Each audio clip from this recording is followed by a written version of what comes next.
بسم الله الرحمن الرحيم. هل أتاك حديث الغاشية؟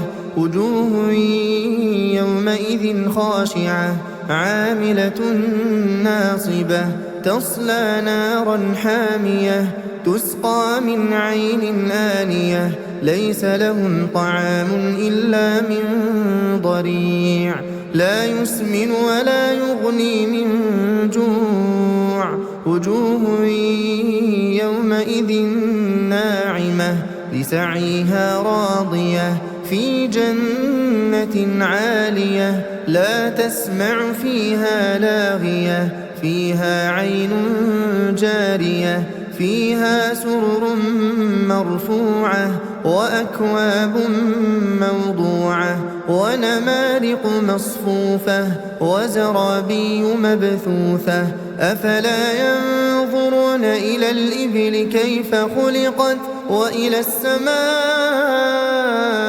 كيف رفعت وإلى الجبال كيف نصبت وإلى الأرض كيف سطحت فذكر إنما أنت مذكر لست عليهم بمسيطر إلا من تولى وكفر فيعذبه الله العذاب الأكبر إن إلينا إيابهم ثم إن علينا حسابهم.